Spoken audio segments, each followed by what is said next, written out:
Welcome to DSCJ Home Classes, an attempt to connect learner with instructor. It's a digital initiative by the Directorate of School Education, Jammu. As you all know, I'm Kamaljeet Kaur, presently working as a master in the School Education Department. My today's geography class is for class 10th and I'll be taking up the fourth chapter, Agriculture, and this is the second video of this chapter. The contents of this video are horticulture, food crops, technological and institutional reforms, contributions of agriculture to the national economy, and the impact of globalization to agriculture. Our first topic is horticulture. What is horticulture? Horticulture is the cultivation of both fruits and vegetables. India was the second largest producer of fruits and vegetables in the world after China. The important vegetables which are grown are peas, cauliflower, onion, cabbage, tomato, brinjal, and potato. India produces about 13% of the world's vegetables. These fruits and vegetables, they require less time for growth and they can be grown in Z season. The famous fruits of India are the mangoes of Maharashtra, Andhra Pradesh, Telangana, Uttar Pradesh and West Bengal. And then we have the oranges of Nagpur and Cherrapunji, the bananas of Kerala, Mizoram, Maharashtra and Tamil Nadu, lychee and guava of Uttar Pradesh and Bihar, pineapple of Meghalaya, grapes of Andhra Pradesh, Telangana and Maharashtra, apples, pears, apricots and walnuts of Jammu and Kashmir and Himachal Pradesh. Now let's talk about the non-food crops. Let's talk about the first non-food crop, that is rubber. Rubber is mainly an equatorial crop. Equatorial crop means it grows in the areas around the equator, but it is also grown in tropical areas under certain special conditions. Rubber requires moist and humid climate with rainfall more than 200 centimeter and temperature above 25 degree centigrade. It is an important industrial raw material and it is used for various purposes. Rubber is grown in Kerala, Tamil Nadu, Karnataka, Andaman and Nicobar Islands and Garo Hills of Meghalaya. India is ranked fourth among the world's natural rubber producer as per the surveys done in 2012-13. Our next non-food crops is fiber crops. Cotton, jute, hemp and natural silk are the four major fiber crops. Cotton, jute, hemp. These are derived from the crops grown from the soil. Now what about natural silk? Natural silk is obtained from the cocoon of the silkworms which are fed on green leaves, especially the mulberry leaves. Do you know what is sericulture? Sericulture is the rearing of silkworms for the production of silk fiber. This process is known as sericulture. Another non-food crop is cotton. India is believed to be the original home of cotton. Currently, it is produced in Maharashtra, Gujarat, Madhya Pradesh, Karnataka, Andhra Pradesh, Telangana, Tamil Nadu, Punjab, Haryana and Uttar Pradesh. What are the main features of cotton? It is a major raw material for cotton textile industry. Cotton requires 210 frost-free days and bright sunshine for its growth. And cotton is most suitable to grow in black soil of the Deccan Plateau. It is a kharif crop and it requires 6 to 8 months to grow. Cotton requires high temperature, light rainfall or very light irrigation. Another non-food crop is jute. As you all know, jute is also known as the golden fiber. It grows well on well-drained fertile soils and high temperature is required for it to grow. It is strong enough due to its roughness. Jute is used to make gunny bags, mats, ropes, yarn, carpets, and other artifacts. Jute is produced in West Bengal, Bihar, Assam, Odisha, and Meghalaya. These are the major jute producing states. Due to its high cost, jute is losing market to synthetic fibers and packing materials. Now you can see a table of all the non-food crops. Rubber, it requires well-drained and laterite or loamy soils, and temperature required for it is above 25 degrees centigrade. Rainfall required is above 200 centimeters, and the major rubber producing states are Kerala, Karnataka, Tamil Nadu, and Andaman and Nicobar Islands. And cotton, it requires black soil. Temperature required by cotton is less than 35 degrees centigrade and rainfall required by it is 85 to 110 centimeters. And the major regions producing cotton are Karnataka, Gujarat, Madhya Pradesh. And talking about jute, it requires well-drained fertile soil in flood plains. It requires high temperature, rainfall above 200 centimeter, and it is grown in Assam, West Bengal, Bihar, Orissa, and Meghalaya. Technological and institutional reforms technological reforms यानी कि technology से कैसे हम changes ला सकते हैं किसी चीज की प्रोडक्टिविटी को बढ़ाने के लिए इंस्टीट्यूशनल रिफॉर्म्स हम नए नए इंस्टीट्यूट्स और ऑर्गेनाइजेशंस स्टैंड करके रिफॉर्म्स ला रहे हैं इंडिया में पिछले 1000 ईयर्स से एग्रीकल्चर की जा रही है बट कुछ प्रॉब्लम्स हैं जो फेस की जा रही हैं पहली प्रॉब्लम है जैसे continuous use of land without compatible technological changes they have hindered the pace of agricultural development second is इतनी ज्यादा इरिगेशन फैसिलिटीज देने के बावजूद बहुत से किसान ऐसे हैं जो मॉनसून और नेचुरल फर्टिलिटी पर ही डिपेंड करते हैं एंड थर्ड इज बढ़ती आबादी या ग्रोइंग पॉपुलेशन एक बहुत बड़ा चैलेंज है और ये बहुत बड़ी प्रॉब्लम है to make India food secure now let us think about what our government is doing to solve these problems. We got independence in 1947. तब हमारे पास food security नहीं थी. India was a poor country and we came out from colonialism.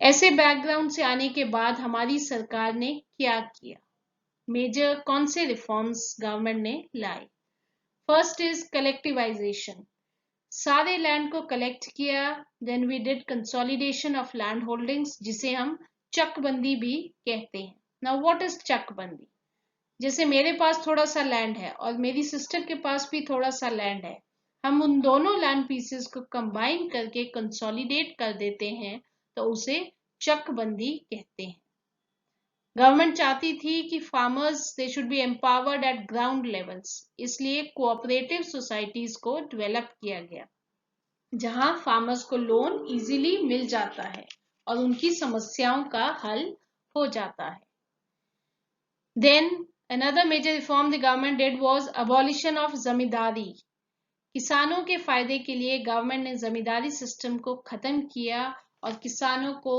मालिकाना अधिकार दिया। Now, major institutional reforms.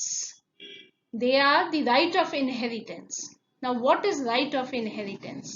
Right of inheritance is property में हिस्सा, जिसकी वजह से लैंड छोटे छोटे हिस्सों में बंट जाता है और इसकी वजह से प्रोडक्टिविटी कम हो जाती है। इसलिए गवर्नमेंट ऑफ इंडिया ने लैंड रिफॉर्म्स पर पहला फोकस डाला और अपने फर्स्ट 5 ईयर प्लान में इसे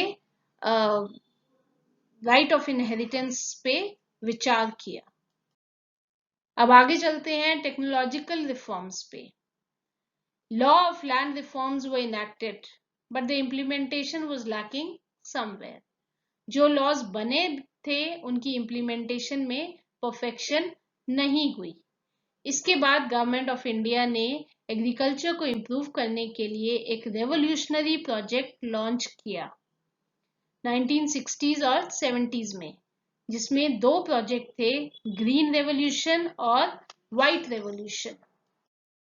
green revolution is concerned with farming, agriculture and crops, whereas white revolution is concerned with milk production.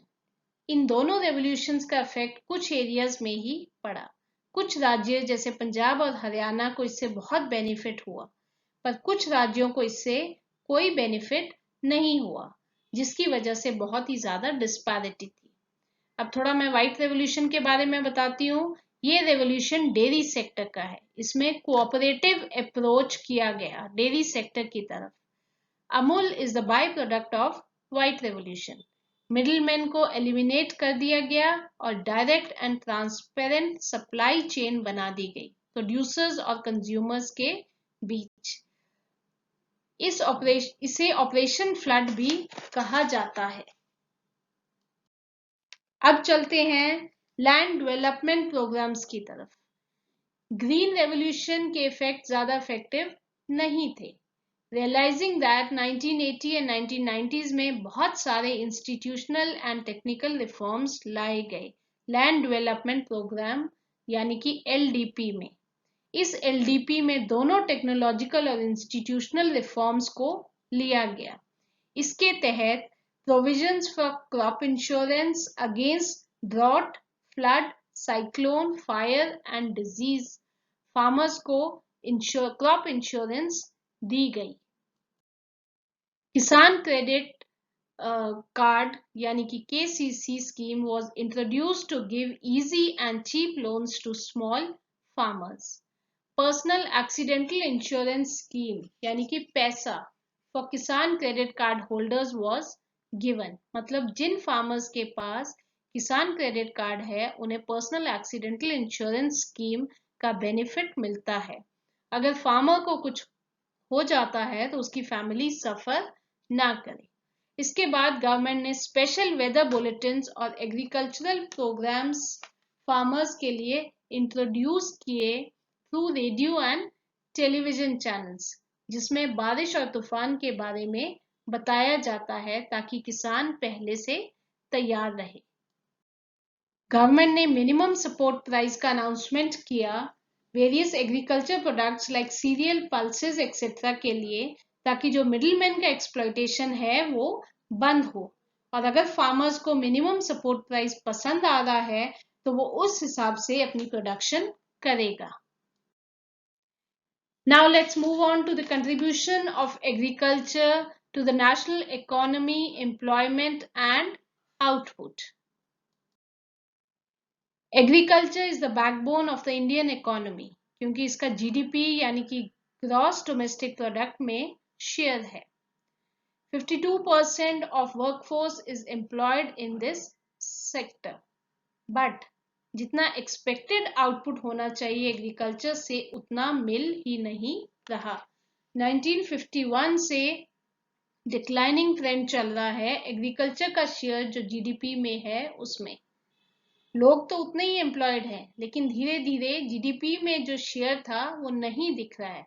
तो obviously people are disguised unemployed and GDP is not reflecting the growth that it should.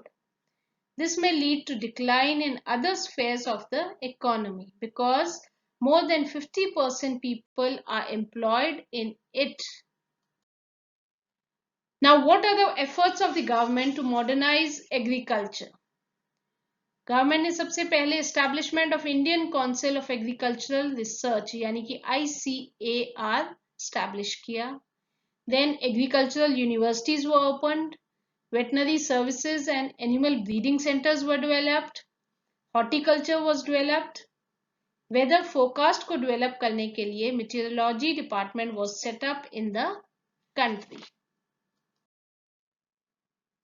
But in spite of all this, even though the GDP growth rate is increasing over the years, yet it is not generating sufficient employment opportunities in the country. Indian farmers are facing a big challenge from international competition and reduction in public investment in agriculture sector. Fertilizers पे जो subsidy थी उसे कम कर दिया गया है and cost of production बढ़ा दी गई है. There is a reduction in import duties. Investment में कमी आ गई है जिसकी वजह से employment में downfall आ गया है. Now, what is the impact of globalization on agriculture? Globalisation तो कोई नया फिनोमेना नहीं है, ये कॉलोनाइजेशन के टाइम से चलता आ रहा है. 19th सेंचुरी में स्पाइसेस एक्सपोर्ट किए जाते थे यूरोप में. साउथ इंडिया के फार्मर्स को स्पाइसेस ग्रो करने के लिए एनकरेज किया जाता था और इन स्पाइसेस को कई देशों में एक्सपोर्ट किया जाता था. आज भी spices they are one of the most important exports from India. उसके बाद कॉटन भी एक्सपोर्ट किया जाता था मैनचेस्टर और लिवरपूल में. Farmers were now sick of producing things needed by the Britishers. So, Champaran movement started in 1917 in Bihar because farmers were unable to produce food grains for their own requirements. And they were forced to produce indigo on their land because it was required by the British industries. Now, after 1990, farmers had to face many more challenges. Globalisation का dark side ये है कि Europe में और America के farmers को अपनी country में बहुत ज़्यादा सब्सिडी मिलती है अपनी गवर्नमेंट से, इसलिए हमारे फार्मर्स उनके साथ compete नहीं कर सकते हैं despite being an important producer of rice, cotton, rubber, T, coffee, jute and spices. इसके बाद ग्रीन रेवोल्यूशन में जो फर्टिलाइजर्स, केमिकल्स वगैरह यूज किए जाते हैं उसकी वजह से लैंड डिग्रेडेशन हो गया है और बायोडाइवर्सिटी भी खत्म हो रही है. इसलिए अब हमें कुछ नई टेक्नोलॉजी की खोज करनी पड़ेगी. इसमें नई टेक्नोलॉजी कौन सी है? एक है gene revolution. It is the key word for revolution in agricultural production. Technology इतनी आगे पहुंच गई है कि हम जेनेटिक इंजीनियरिंग से हाइब्रिड वेराइटीज ऑफ सीड्स बना सकते हैं. ऑर्गेनिक फार्मिंग भी बहुत पॉपुलर हो गई है आजकल, specially elite class of population के लिए, क्योंकि इस फार्मिंग में प्रोडक्शन के लिए किसी भी फर्टिलाइजर या पेस्टिसाइड्स का यूज नहीं होता है. It is a bit costly but it is healthy also. Now, according to a few economists, Indian farmers have a bleak future if they continue growing food grains that grow on smaller and smaller land holdings as the population rises. जिस रफ्तार से हमारी जनसंख्या बढ़ रही है, उतनी परेशानी हमारे फार्मर्स को झेलनी पड़ रही है. हमें कुछ स्मार्ट करना होगा. गवर्नमेंट को कुछ ऐसी पॉलिसीज बनानी चाहिए कि इंडियन फार्मर्स क्रॉपिंग पैटर्न को सीरियल से हाई वैल्यू क्रॉप्स पर शिफ्ट करें. इससे इनकम भी बढ़ेगी और एनवायरमेंट डिग्रेडेशन कम होगा और भारत का जो डाइवर्स क्लाइमेट है वो इसमें मददगार साबित होगा. हमें शिफ्ट करना चाहिए medicinal herbs, biodiesel crops like jatropha and jojoba and also fruits and vegetables जिन्हें कम इरिगेशन की जरूरत पड़ती है और एक्सपोर्ट से भी प्रॉफिट होता है. That's all for today. Have a nice day.